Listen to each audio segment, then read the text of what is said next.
এই যে বড় লোকের বেটি, তা বলি ঘুম কি ভাঙলো নাকি এখনো সকাল হয়নি তোমার? তীক্ষ্ণ ফলার মতন শব্দ কানে পৌঁছানো মাত্রই ধরফড়িয়ে উঠে বসল রিনি। এ যেন নিত্যদিনের অশান্তি হয়ে দাঁড়িয়েছে। রিনি আজও বুঝে উঠতে পারেনি যে তার কোন দোষে তার প্রিয় মামুনি বিয়ের পর এমন অচেনা শাশুড়ি হয়ে উঠল। আবার হয়তোবা বোঝে। রিনির ভাবনার মাঝেই আবার কড়া নাড়ার শব্দ কানে এলো।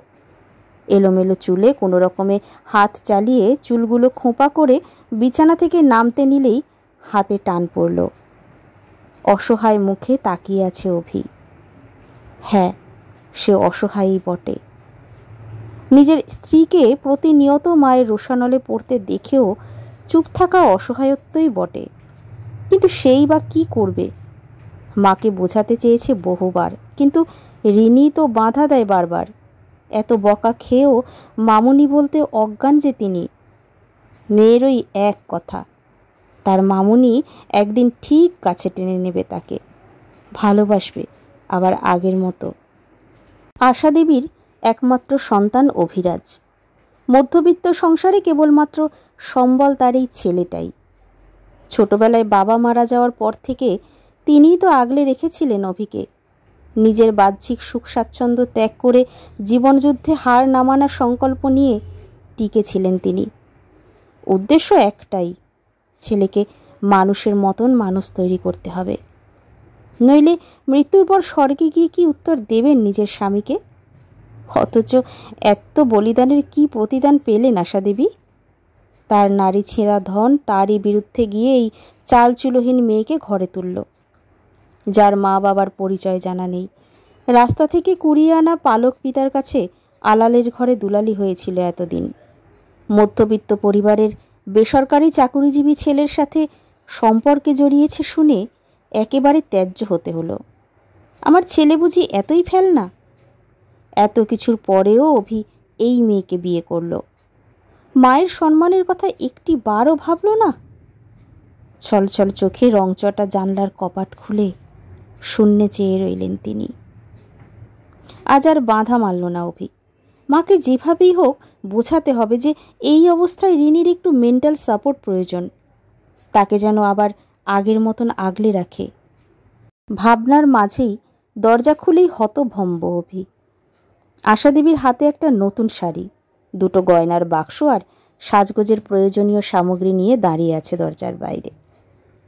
অভিকে দরজা খুলতে দেখে মুখশ্রীতে কৃত্রিম বিরক্তি ভাব ফুটিয়ে রুক্ষ গলায় বললেন, তেনার দেখা কি পাওয়া যাবে এবার? বেলা তো আর কম গড়ালো না। তার কথার মাঝেই হন্তদন্ত হয়ে ছুটে বেরিয়ে এলো রিনি। বিনম্র গলায় বলতে শুরু করলো, আমাকে আর একটু সময় দাও মামুনি, এক্ষুনি রান্না। থাক, আর কিছু করা লাগবে না। কথার মাঝেই উত্তর দিলেন আশা দেবী। আগত ঝড়ের কথা চিন্তা করে রিনি ওনাকে মানানোর চেষ্টা করতে গেলে আবারও থামিয়ে দিলেন মাঝপথে। এগিয়ে এসে হাতে শাড়ি গয়নাগুলো ধরিয়ে দিয়ে বললেন, মা হওয়া মুখের কথা না, অনেক কিছু মাথায় নিয়ে চলতে হয় মায়েদের। তা কত মাস হলো সেটা খেয়াল আছে? রিনিকে অবাক দৃষ্টিতে তাকিয়ে থাকতে দেখে পুরো কথা শেষ করলেন একটু থেমে। কাল 7 মাস পূর্ণ হয়েছে। আমি কিছু কাছের আত্মীয় স্বজনদের নেমন্তন্ন করেছি। ওরা হয়তো এসে পড়বে আর কিছুক্ষণের মধ্যেই।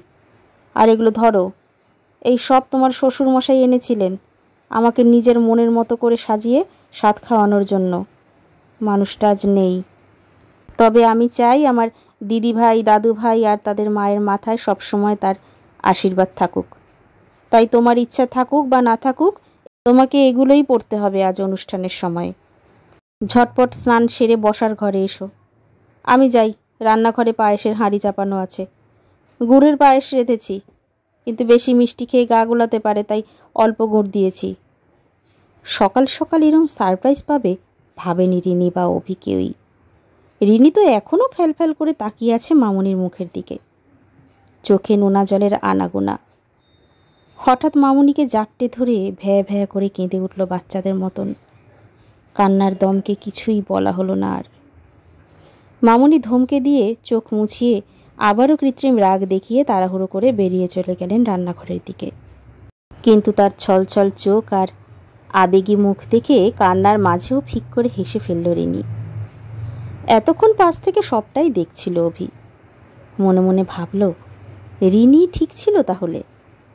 ভাবনার মাঝে রিনি দুষ্টু হেসে ভ্রু নাচিয়ে বলে উঠল, কি ব্যাপার মায়ের ছেলে, বৌমা তো জিতে গেল, পুরস্কার কিছু কি দেবে নাকি?